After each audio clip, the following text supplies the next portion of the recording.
Dan pendidikan yang dimaksud adalah pendidikan kader. Dan kader yang dimaksud adalah kader dari Allah. Yang itu menjadi amanah terakhir khutbah wadahnya orang tua kita, pendiri dan sekaligus pimpinan Dewan Dakwah Allah Yarham Bapak Muhammad Natsir, yang khutbah terakhirnya itu kemudian dicetak buku kecil dengan judul Dakwah Ilallah. Bapak dan saudara, kenapa Dewan Dakwah perlu meneguhkan bahwa dirinya adalah lembaga dakwah dan pendidikan? Berangkat dari satu keyakinan, jika memang kita merindukan untuk meraih sebuah kemenangan, maka tidak akan ada kemenangan kecuali kemenangan itu harus diundang dengan menggelorakan dakwah. Kalau kita membaca ayat 1 dari surat Al-Fatah, Inna fatahna laka fatham mubina. Allah memberikan kemenangan kepada baginda Rasul dan para sahabat dengan kemenangan yang nyata. Di dalam tafsir Ibnu Katsir, beliau mengutip apa yang diingatkan oleh Al-Imam Al-Bukhari, bahwa Inna fatahna laka fatham mubina itu tidak berkait atau kaitan langsungnya bukan dengan peristiwa Fathu Makkah. Itu berkait dengan peristiwa Sulh Hudaybiyah. Fathu Makkah terjadi pada tahun ke-8 Hijriah. Perjanjian Hudaybiyah terjadi pada bulan Dzulqa'dah, tanggal tahun ke-6 Hijriah. Sementara Fathu Makkah Ramadan 8 Hijriah. Selang kurang lebih 2 tahun. Inna fatahna laka fatham mubina itu berkait apresiasinya. Yang dimaksud dengan fatham mubina itu terkait dengan peristiwa Sulh Hudaybiyah. Ibnu Katsir mengutip pandangan Al-Imam Al-Bukhari. Kenapa? Seringkali orang mengkaitkan Inna fatahna laka fatham mubina itu kaitannya dengan Fathu Makkah. Fathu Makkah itu adalah surat An-Nasr. Idza jaa nasrullahi wal fath. Fathu Makkah, di mana Rasul bersama dengan 10.000 pasukan dengan gagah berani penuh dengan kemuliaan memasuki Makkah dari 3 arah penjuru, nyaris tanpa ada pertumpahan darah. 360 patung yang ada di pelataran Ka'bah itu dibersihkan. Azan dikumandangkan Ka'bah oleh Bilal bin Rabah. Dan saat itu Rasulullah mengatakan, la hijrata ba'dal fath. Tidak ada hijrah setelah Fathu Makkah. Karena Makkah dan Madinah sudah menjadi satu kesatuan, satu komando di bawah baginda Rasulullah SAW. Ini sebuah kemenangan yang spektakuler. Tapi yang tidak boleh dilupakan. Kemenangan Fathu Makkah itu diberikan oleh Allah melalui sebuah proses perjuangan yang sangat panjang, dan di antara tonggak perjuangan pentingnya adalah Sulh Hudaybiyah.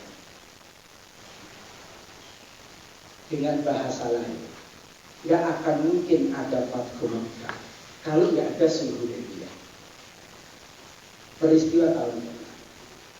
Sementara kalau kita buka di dalam tafsir Al-Yasar terkait dengan inna fatahna laka fatham mubina, menyebutkan apa bentuk fatham mubina itu. Ternyata fathan mubina, kemenangan yang nyata itu adalah kemenangan dakwah. Bebasnya kaum muslimin untuk menebarkan Islam ke sepenjuru jagat dan luasnya wilayah jangkauan dakwah. Karena isi perjanjian Hudaybiyah itu kalau dilihat empat diktum perjanjian Hudaybiyah sangat sulit untuk dikatakan menang. Sangat sulit untuk dikatakan menang. Sampai-sampai seorang yang cerdas, mantan Menteri Luar Negeri dalam kabinetnya Abu Jahal, yaitu sahabat mulia Umar ibn Khattab radhiyallahu anhu, beliau tidak bisa menangkap bahwa Sulh Hudaybiyah itu kemenangan. Sementara setelah Sulh Hudaybiyah, perjanjian Hudaybiyah itu ditekan dan Rasul bersama dengan 1.400 sahabat pulang ke Madinah, gagal melaksanakan ibadah umrah karena dilarang oleh Rasul Mekah. Di tengah perjalanan pulang itulah turun ayat inna fatahna laka fatham mubina. Sesungguhnya kami karniakan kepada Muhammad kemenangan yang nyata. Sampai Umar itu bertanya, kemenangan yang nyata. Bahkan berdialog dengan Rasulullah, bukankah kita ini di atas yang benar? Iya, katakan. Kenapa Umar ibn Khattab mempertanyakan begitu? Karena seolah-olah Rasulullah itu merendahkan di hadapan orang kafir.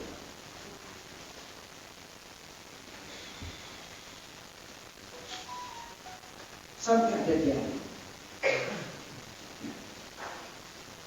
Kalau kita lihat, keberatan Umar itu agak mudah dipahami. Pertama, hitungnya.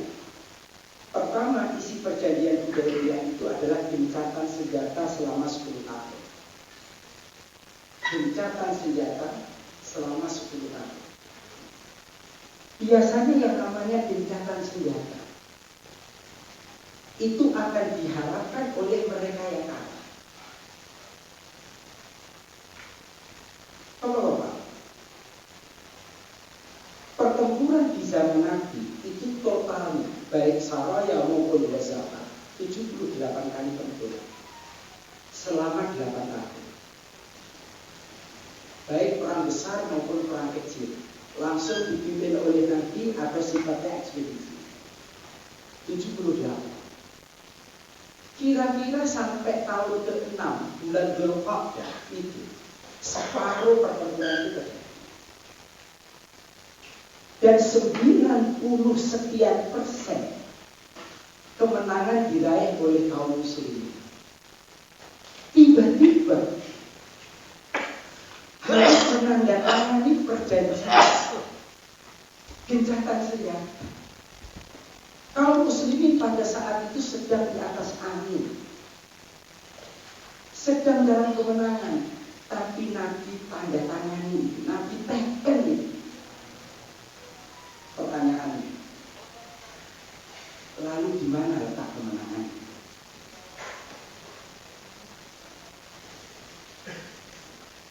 Rombongan pulang, turun ayat inna fatahna laka fathan mubina. 2. Kepada Rasulullah yang sudah menempuh perjalanan 460 kilo, 458 kilo. Karena Mekah Madinah itu kira-kira 480 kilo. Dan titik Hudaybiyah itu sebelum ke Masjidil Haram sekitar 22 kilo. Sudah menempuh perjalanan 458 kilo. Hitungan hari diperkirakan 8 sampai 10 hari. Dengan berpakaian ihram dari berani untuk menunaikan ibadah umroh. 6 tahun muhajirin ini nggak pulang kampung. Dan ini bukan hanya sembarang kampung. Ini adalah tanah suci, di mana Rasul menyebutkan bumi terbaik di muka bumi ini adalah Makkah. Bumi yang paling dicintai oleh Allah adalah Makkah. Sudah tidak pulang kampung 6 tahun, dengan keistimewaan Makkah, datang mau melaksanakan umroh tanpa membawa senjata, dilarang oleh Rasul Makkah. Dengan perjanjian Hudaybiyah harus angkat kaki, balik kanan, pulang. Dan boleh kembali ke Mekah tahun depan dijanjikan. Dan itu hanya dibatasi 3 hari. Dengan syarat tanpa membawa senjata. Mayoritas sahabat melihat ini pelecehan. Abu Bakar As-Siddiq nyaris tanpa komentar. Isi perjanjian yang kedua ditandatangani oleh Rasul. Pulang turun ayat inna fatahna laka fatham mubina. Pertanyaannya, kemenangan yang mana?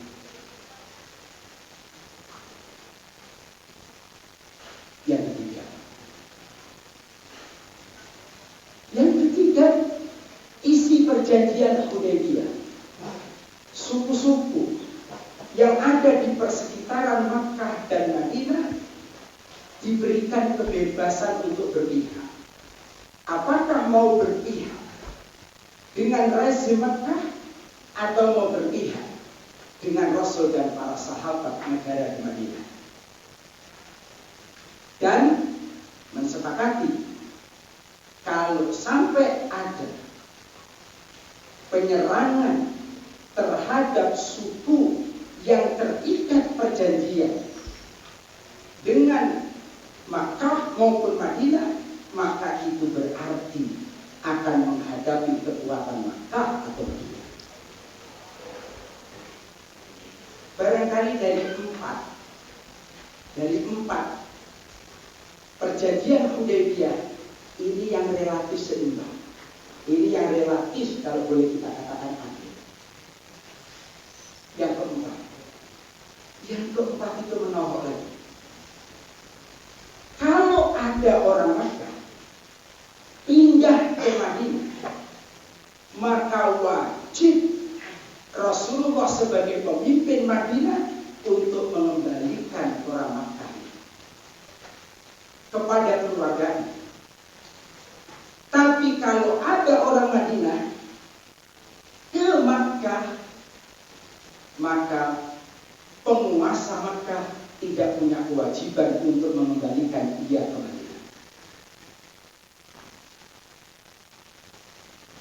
Akibatnya dalam tanda petik sangat mengenaskan.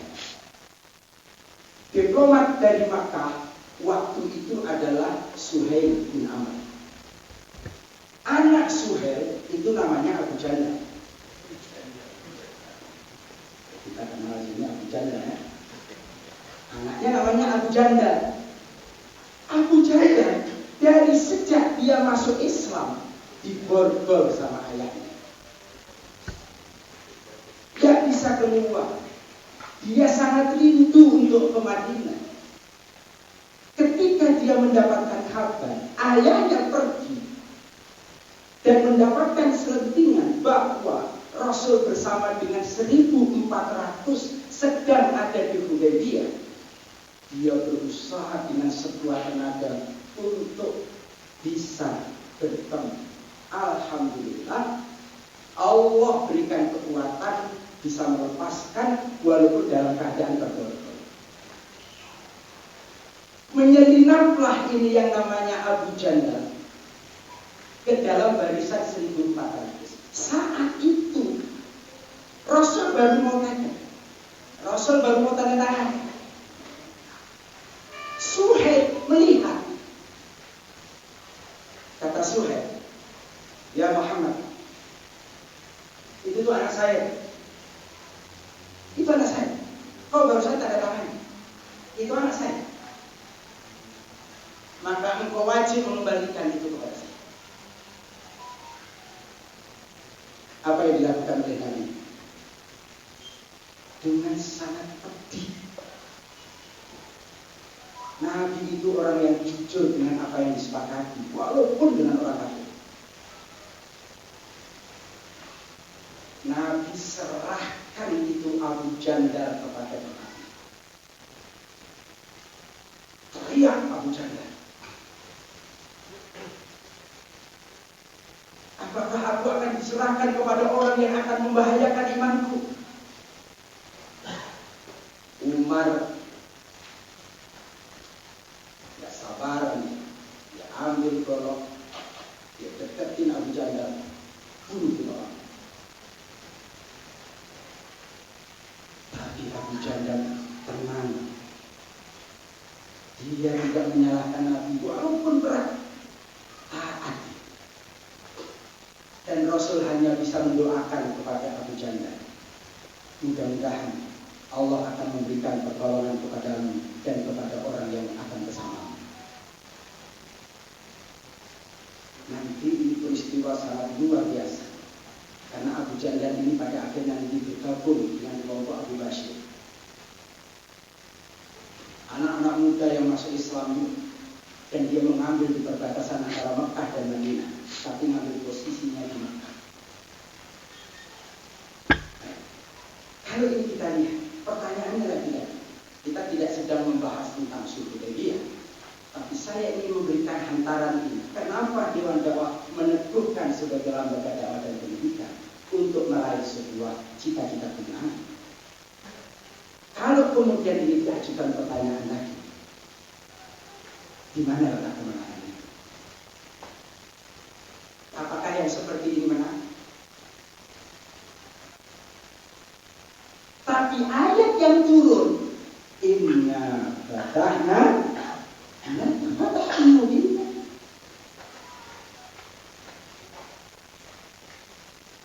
Belum lagi kalau dilihat dari sisi proses.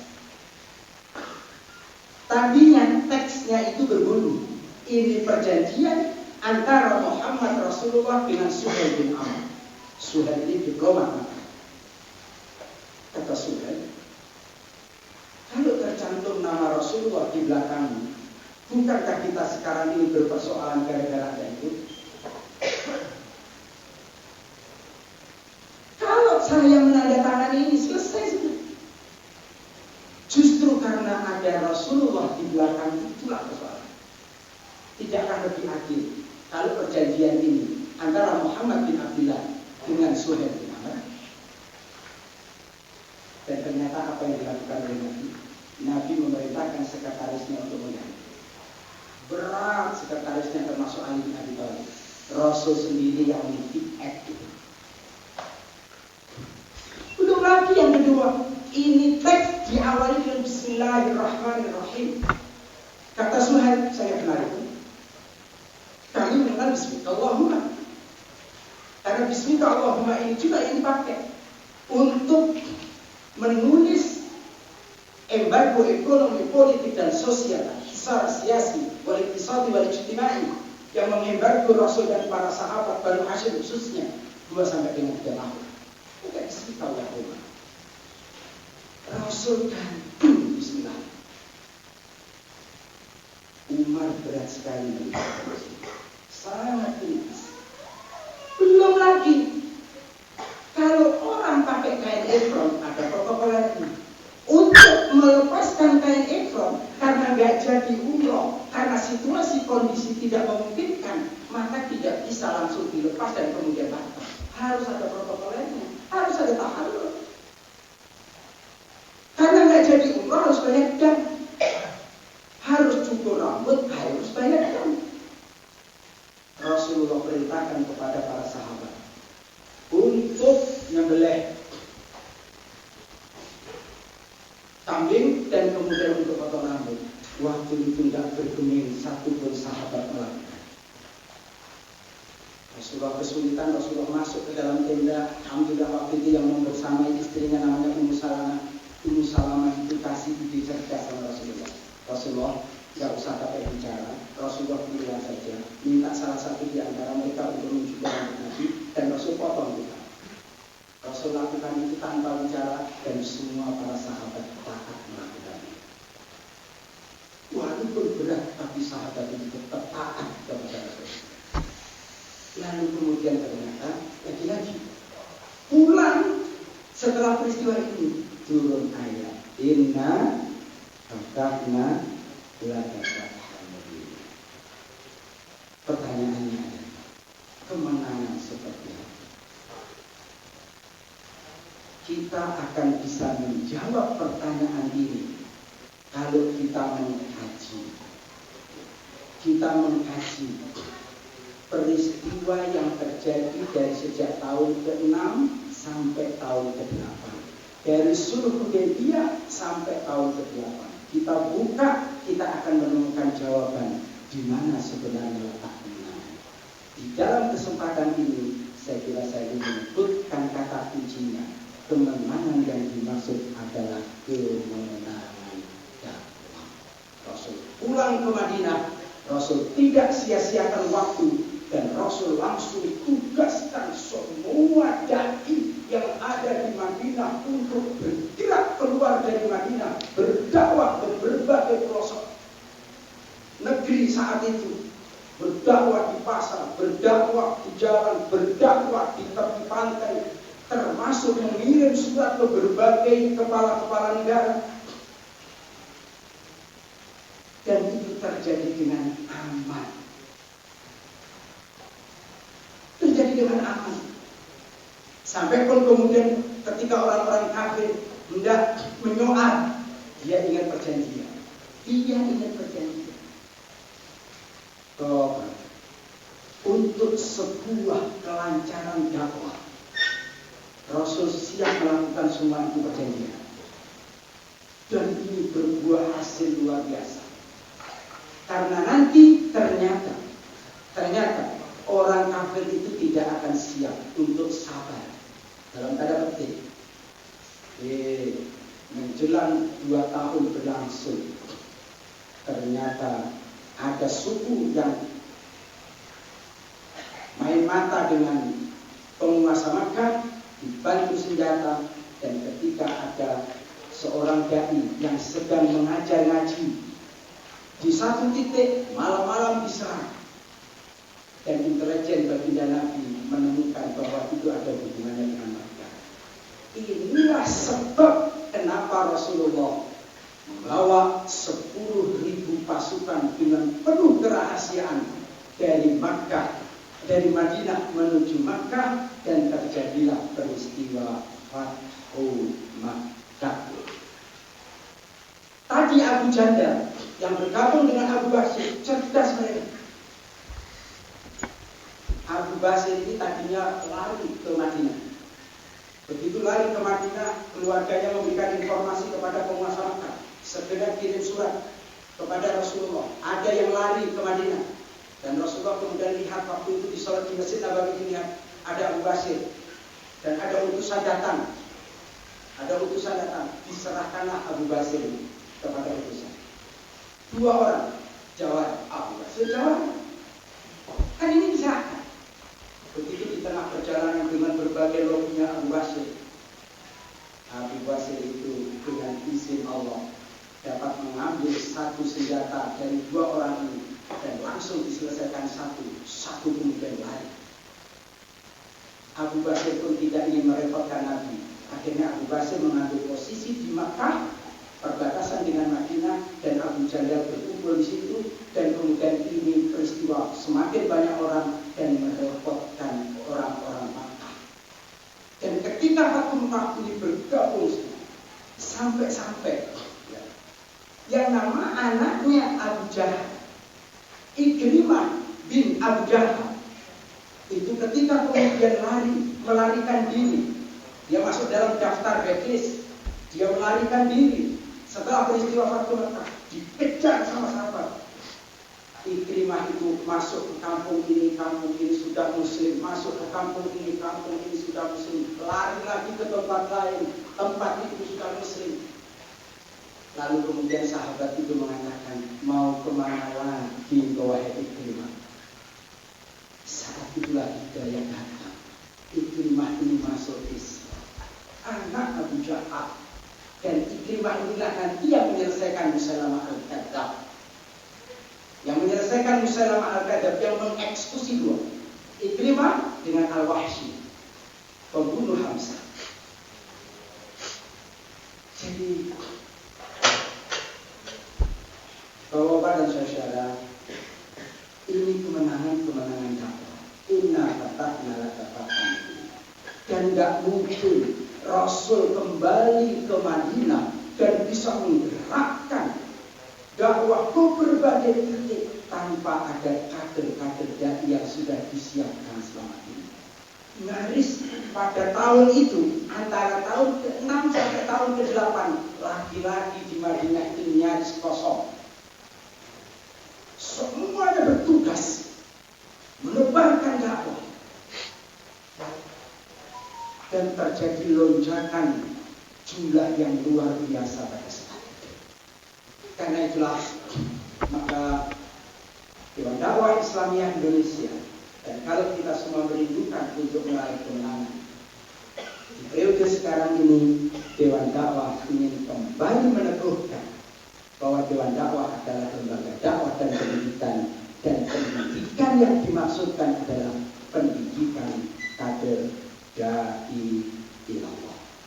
Saya kira inilah korelasinya dengan Mukernas hari ini. Kalau kita baca ini, Mukernasnya temanya adalah penguatan mutu dan peran Akademi Dakwah Indonesia untuk selamatkan dan bangun Indonesia dengan dakwah. Jadi kami di Dewan Dakwah Pusat, pimpinan Dewan Dakwah Pusat itu sangat berharap banyak kepada Allah. Berharap itu hanya kepada Allah. Kemudian kami berharap banyak terselenggaranya Mukernas ini betul-betul dapat merumuskan hal-hal penting dalam rangka untuk penguatan mutu dan peran. Penguatan mutu dan peran Akademi Dakwah Indonesia untuk melahirkan kader-kader yang handal di dalam rangka menggelorakan, selamatkan, dan bangun Indonesia dengan dakwah. Maka oleh karena itu, Bapak sekalian, saya ingin sampaikan beberapa hal setelah saya ingin mencoba untuk mengkaitkan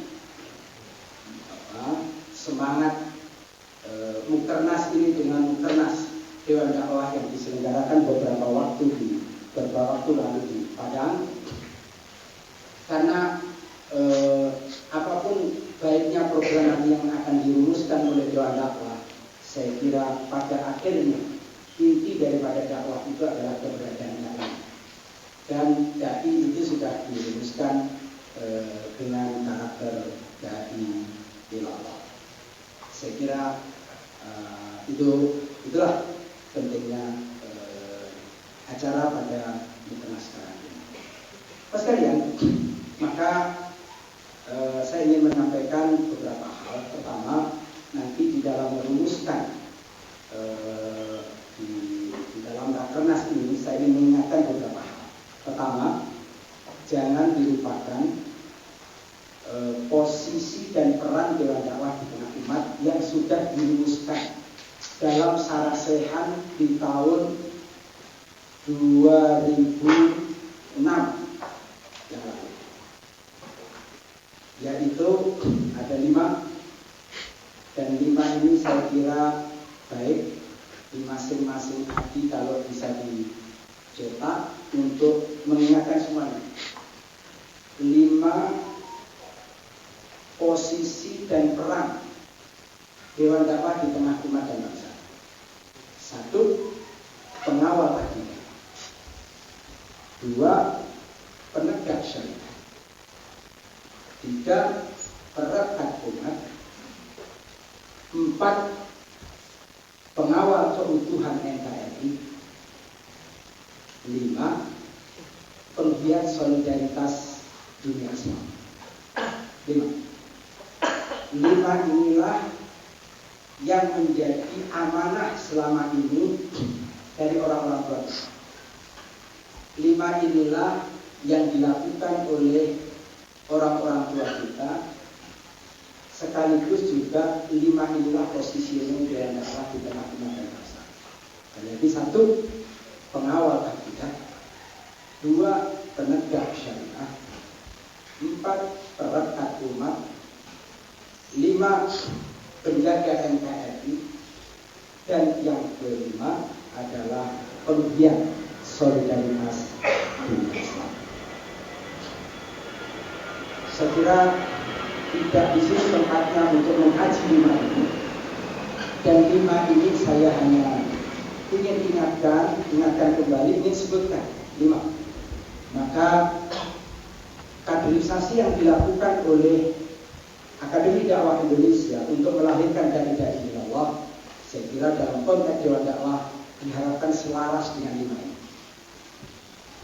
Kalau kemarin Dewan Dakwah walaupun harus sendiri menghadapi gugatan Ahmadiyah dan aliran-aliran sesat di belakangnya terkait dengan undang-undang penodaan agama, dan alhamdulillah di tengah perjalanan Majelis Ulama Indonesia bersama kita selalu diminta oleh Mahkamah Konstitusi sebagai pihak terkait.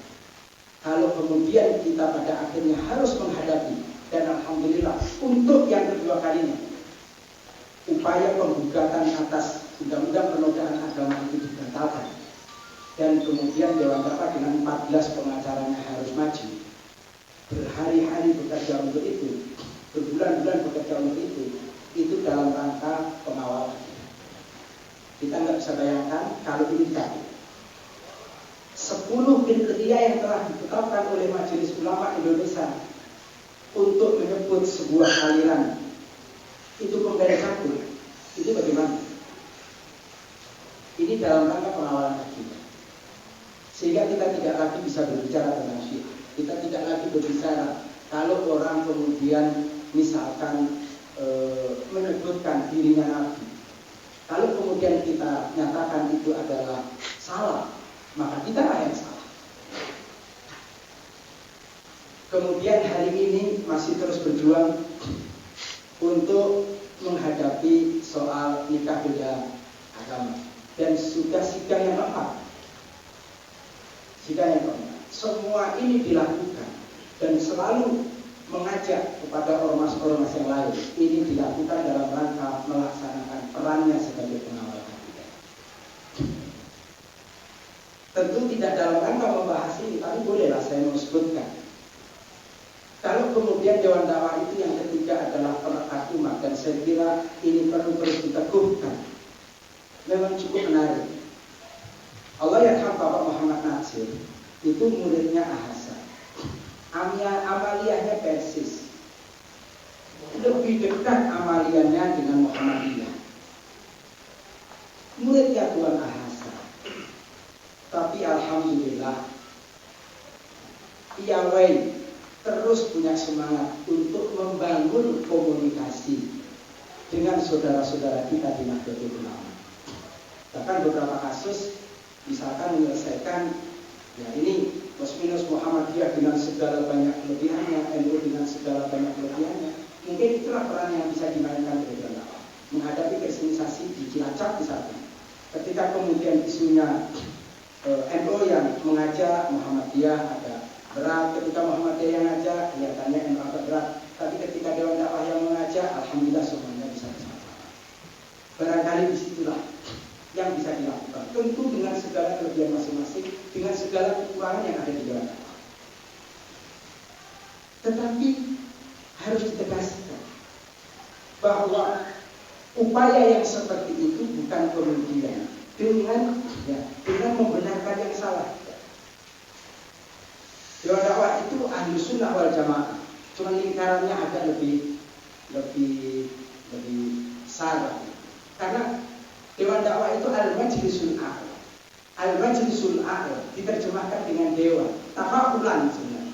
Ini harapan. Harapannya apa? Menjadi rumah umat. Menjadi rumah umat. Begitulah dari awal didirikan. Maka dulu Dewan Dakwah itu tidak pernah pasang plat.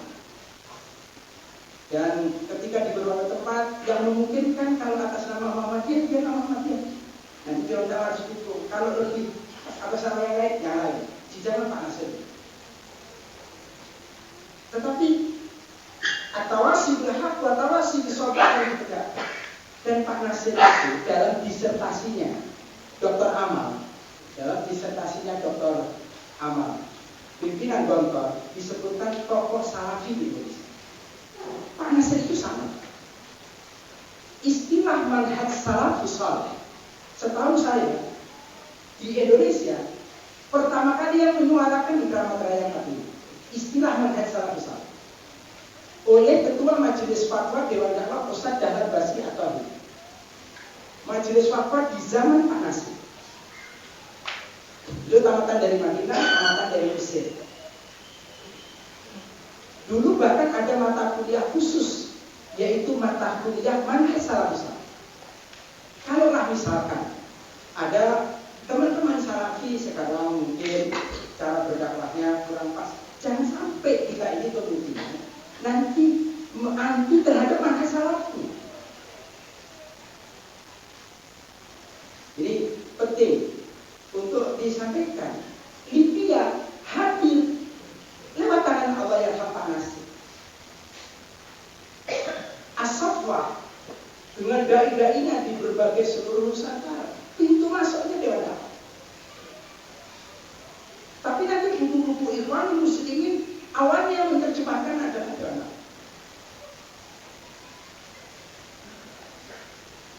Tetapi kemudian kalau sudah persoalannya persoalan akidah, persoalan akidah, di situ ada garis. Saya kira ini nanti penting untuk kemudian dirumuskan bersama bagaimana akidahnya salimah, ibadahnya sahihah, akhlaknya karimah, tapi seiring dengan itu kemudian kita punya semangat ukhuwah, kita punya semangat untuk ta'awun dengan sesama keluarga besar Ahlus Sunnah wal Jamaah. Tapi akidahnya sahihah, ibadah akidahnya salimah, ibadahnya sahihah, akhlaknya karimah, dan itu penting untuk kita teguhkan di kaderisasi kita ini. Jadi yang namanya tasawuf bukan berarti kemudian mengiyakan yang salah. Kalau kemudian sering disebutkan tentang kearifan lokal itu harus dimaknakan dengan ukuran-ukuran Al-Quran dan Sunnah. Tetapi andai kata pun kemudian kita memegangi Al-Quran dan Sunnah, Pak Nasir selalu berpesan bahwa kita ini berdakwah di negeri yang berdaulat dan kita harus mematuhi hukum di negeri yang berdaulat itu. Ini pesannya kepada Pak. Apalagi kalau kemudian nanti pengawal NKRI, penjaga NKRI itu lahir dari rahim tokoh umat. Wakil khusus tokoh sentralnya adalah Muhammad Nasir. Kalau meminjam istilahnya Profesor Mahfud MD, Pak Nasir itu proklamator kedua. Proklamasi pertama adalah 17 Agustus Soekarno-Hatta, dan kemudian Indonesia terpecah-pecah menjadi negara bagian, lalu kemudian dengan mosi integral 3 April tahun 50, dan kemudian ditetapkan oleh Soekarno 17 Agustus tahun 50 yang sama, atau 16 Agustus yang sama, dan kemudian Indonesia kembali menjadi negara kesatuan Republik Indonesia, dan tokohnya adalah Muhammad Nasir. Pak Nasir adalah sedang memperjuangkan agar supaya 3 April itu menjadi hari NKRI. Nah, maka oleh karena itu saya kira yang disampaikan oleh tadi orang tua kita dari Majelis Ulama Indonesia, saya kira tepat sekali. Kita harus bersyukur sebagai seorang Muslim, dan kita bersyukur sebagai bangsa Indonesia. Ladangnya luar biasa. 270 juta umat Islam warga Indonesia, dari 87,5% dari 270. Selesai haji kemarin 1 juta, dari Indonesia 100.000, 10 jamaah haji 1 orang Indonesia. Walaupun kemarin tidak jadi 1 juta, tidak sampai 100.000, karena kurang sekitar 90 sekian ribu. Alhamdulillah Allah takdirkan kemarin kami membersamai jamaah terbiasa. Dan ketika kita sebutkan dengan saudara-saudara kita di negeri yang lain bahwa jumlah Indonesia itu sangat besar, 87,5% dari 270 juta, mereka sangat berharap agar dari Indonesia kemudian akan lahir banyak kebaikan. Nah, oleh karena itu saya kira ini tantangan, dan tadi sudah dijelaskan oleh Bapak dari Majelis Ulama bahwa dakwah itu adalah satu keniscayaan. Maka saya kira ini menarik sekali, selamatkan dan sekaligus bangun Indonesia dengan dakwah. Memang Dewan Dakwah masih jauh dibandingkan dengan Muhammadiyah yang sudah cukup besar, dibandingkan dengan Nahdlatul Ulama yang sudah cukup besar. Tapi saya kira kita boleh berbagi mana yang kira-kira dilakukan oleh Muhammadiyah, mana yang harus dilakukan oleh Anda, dan kira-kira Dewan Dakwah akan mengambil di posisi apa. Dakwah dan kaderisasi dai saya kira menjadi satu pilihan yang berharga. Kemudian yang berikutnya saya ingin sampaikan, untuk melaksanakan yang 5 tadi, mengawal akidah, penegak syariah, perekat umat, penjaga NKRI, dan yang kelima adalah penggiat solidaritas dunia Islam. Orang tua kita mewariskan kepada kita pendekatan apa yang disebutkan oleh Allah yang Maha Nasir dengan binaan wa difa'an. 2 istilah yang pusat kajian kita sedang menulis, konsep binaan wa difa'an. Ini kajiannya berawal dari kajian ayat 17, 18, 19, 20, ya, terutama 17, 18, 19 dari surat At-Taubah terkait dengan masjid. Jadi nanti akan lahir konsep binaan wa difa'an. Kita ke akar rumput harus membina. Apa yang harus kita bina? Binaan akidah sahihah, akidah salimah, ibadah sahihah, akhlak karimah, ya, kita bina. Tetapi juga Dewan Dakwah harus menjadi garda terdepan untuk mengamankan, menjadi benteng dari upaya-upaya pihak dari luar yang ingin merongrong akidah ini, yang ingin menghancurkan akidah ini. Maka Dewan Dakwah biasanya mengambil posisi di depan ketika berhadapan dengan pemahaman-pemahaman yang salah, dan seringkali diundang oleh pihak-pihak baik Mahkamah Agung, Mahkamah Konstitusi untuk menjadi pihak terkait kalau kemudian terkait dengan isu-isu aliran-aliran sesat. Kita doakan orang tua kita yang belum lama ini dipanggil oleh Allah, Ustaz Amin Jamaluddin, yang selalu paling di depan untuk menghadapi soal-soal begini. Mudah-mudahan beliau ditempatkan di surga Allah SWT. Maka karena itu saya kira pendekatan binaan wa difa'an ini harus kemudian kita. Kalau saya mengutip istilah mantan Menteri Agama sebelumnya, mantan Menteri Agama Pak Sarmuji Tahir, waktu itu beliau menyebutkan di dalam satu kesaksiannya, beliau itu menyebutkan dulu Indonesia itu lebih mengenal istilah tabligh. Bahkan di Muhammadiyah ada istilah tabligh. Nah, dalam tulisan beliau itu, siapa yang mensosialisasikan pertama kali istilah dakwah? Bukan membuat istilah dakwah, itu istilah Qur'ani, itu istilah Al-Quran, itu istilah Sunnah. Beliau menyebutkan itulah Pak Nasir. Pak Nasir yang mencoba mensosialisasikan istilah-istilah dakwah, istilah-istilah dai. Dulu istilah yang paling mengedepan depan itu adalah tabligh, itu adalah mubalik. Saya kira nomenklatur ini kita bisa jaga dan terus kita kembangkan. Bahkan kampus kita ini ditantangin dulu oleh Kementerian Agama. Ditantangin oleh Kementerian Agama waktu kami berdialog sekian waktu yang lalu dengan Kementerian Agama untuk STIP Muhammad Nasir itu Sekolah Tinggi Ilmu Dakwah Muhammad Nasir menjadi sekolah dakwah terdepan di Indonesia, dan kita diberikan tantangan untuk bisa menghadirkan naskah-naskah akademik dalam rangka menghadirkan prodi-prodi baru, program-program studi baru. Saya kira ini tantangan bagi kita. Nah, oleh karena itu, kalau kemudian nanti kita bisa melahirkan prodi-prodi baru dengan naskah akademik yang luar biasa dalam rangka pengembangan kuliah dakwah, saya kira itu hal yang menarik. Karena itu maka saya kira dai ini nanti kemudian mengerucutnya di Akademi Dakwah Indonesia, saya kira harus dikembangkan. Kemarin waktu pertemuan di rumah Bupati Sambas, dai kumpul di rumah Bupati Sambas 2 hari yang lalu, saya sampaikan dai keluarga besar Dewan Dakwah maupun dai yang lain, saya kira kita harus menguatkan aspek keilmuan. Sekarang semuanya harus dihadapi dengan ilmu, jangan dihadapi dengan emosi. Harus dikuatkan keilmuan kita ini. Jangan hanya modal semangat luar biasa, alhamdulillah. Semangat itu penting, tapi penguatan ilmu saya kira sangat penting. Dan ilmu itu 3. Kemarin kami sampaikan, dan saya kira boleh kita kembangkan. Yang pertama, tentu karena kita sebagai dai akan membina umat akidahnya, membina umat ibadahnya, membina umat adabnya, akhlaknya. Saya kira kita perlu menguatkan kajian kita, membaca buku-buku literatur, kitab-kitab turos terkait dengan akidah yang salimah, terkait dengan ibadah yang sahihah, terkait dengan akhlak yang karimah. Saya kira iman, takwa, dan akhlak mulia menjadi nomenklatur. Sisdiknas kita, alhamdulillah berhasil masih tetap menetapkan 3 istilah. Kita punya landasan konstitusi luar biasa. Iman, takwa, akhlak mulia. Kalau semangat kita adalah ayat 96 dari surat Al-A'raf, walau anna ahlal qura amanu wattaqau lafatahna 'alaihim barakatin minas sama'i wal ardh. Saya kira harus mendorong kita.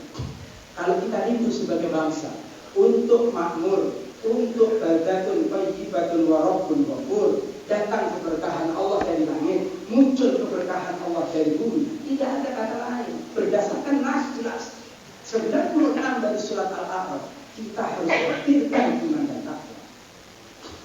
Dan istilah iman dan takwa bahkan dengan akhlak mulia itu menjadi istilah undang-undang kita. Sistem pendidikan nasional kita tegas menyebutkan iman, takwa, akhlak mulia.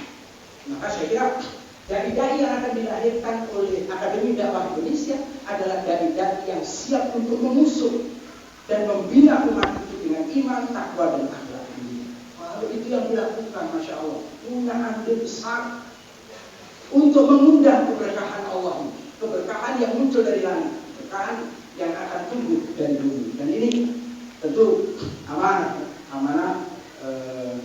Karena itu dai perlu menguatkan.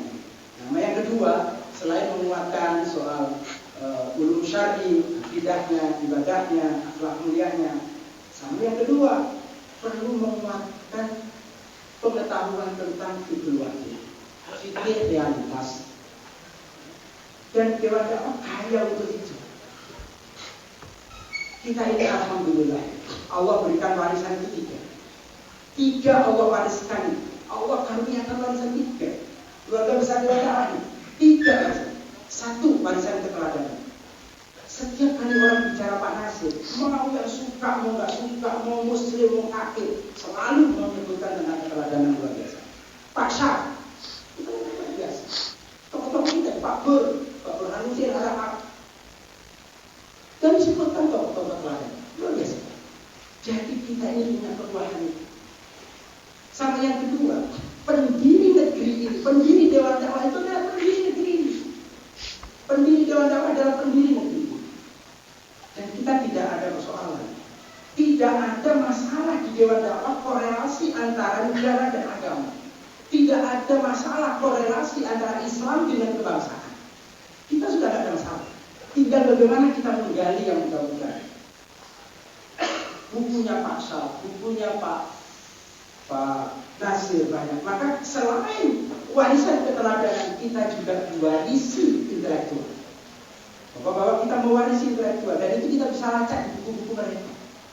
Pak Nasir 70-an buku, Pak Syaf paling nggak buku yang kecil yang paling terakhir yang dikeluarkan oleh Korps Balik Indonesia, karena beliau terakhir jabatannya adalah sebagai ketua Korps Balik Indonesia. Saya kira banyak sekali untuk kita kaji. Sekarang sudah zamannya Zoom, barangkali penting ada ngaji pimpinan ADI seluruh Indonesia untuk menyalakan pada menguatkan masalah. Kemudian yang ketiga, selain itu yang ketiga adalah saya kira sekarang ini Masya Allah berkembang kelompok dakwah ini, kelompok dakwah ini, kelompok dalam kajian tentang manhaj dakwah harus dikuasai. Kajian tentang manhaj dakwah, ketika Dewan Dakwah merindukan untuk menjadi rumah umat, saya kira tidak bisa. Itu hanya bermodal semangat, harus dengan ilmu dan harus dikaji tentang manhaj dakwah ini. Saya kira inilah.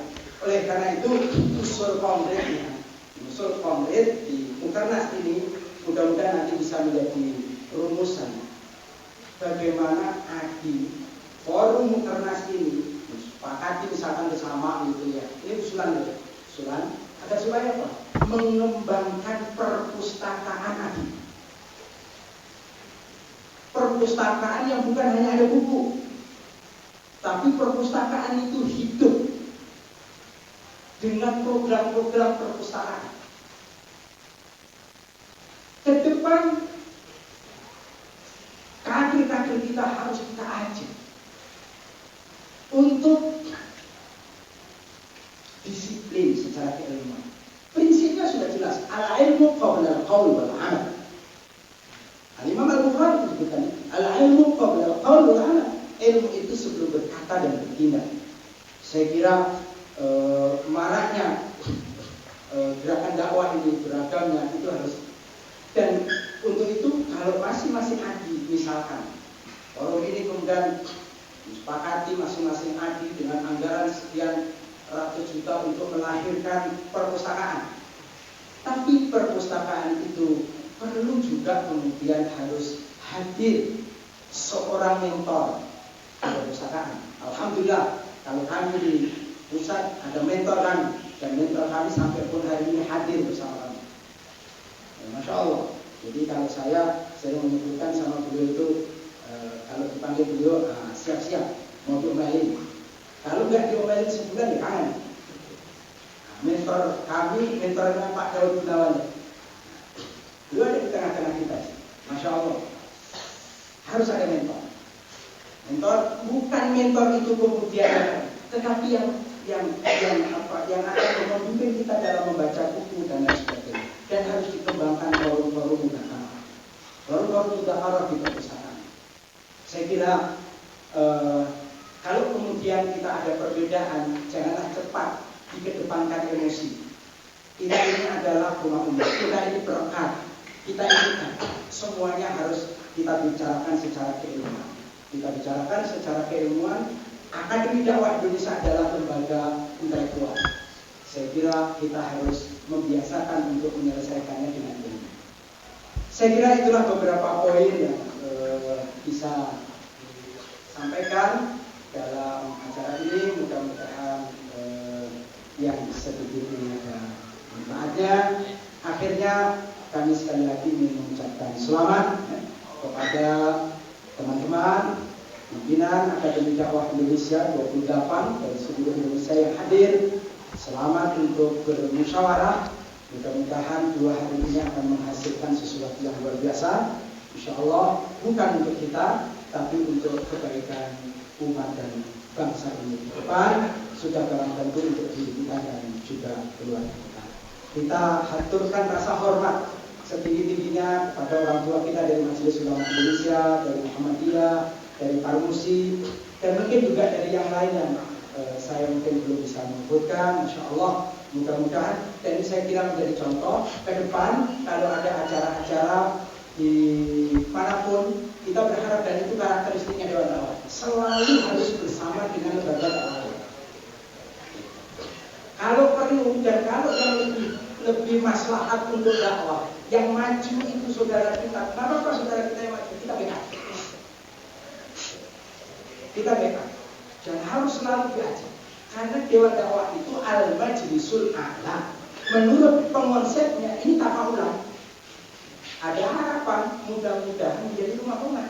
Walaupun mungkin sekarang masih banyak catatan, masih banyak kekurangan dan sebagainya. Baik, sekali lagi terima kasih, mohon maaf, dan akhirnya hanya kepada Allah kita mengabdi, dan hanya kepada Allah kita memohon pertolongan, dan hanya kepada Allah kita menyerahkan seluruh urusan kita. Mudah-mudahan Allah karuniakan kita istiqamah di atas jalan dakwah ini. Wabillahi taufiq wal hidayah, wa ridha wal inayah. Assalamualaikum warahmatullahi wabarakatuh.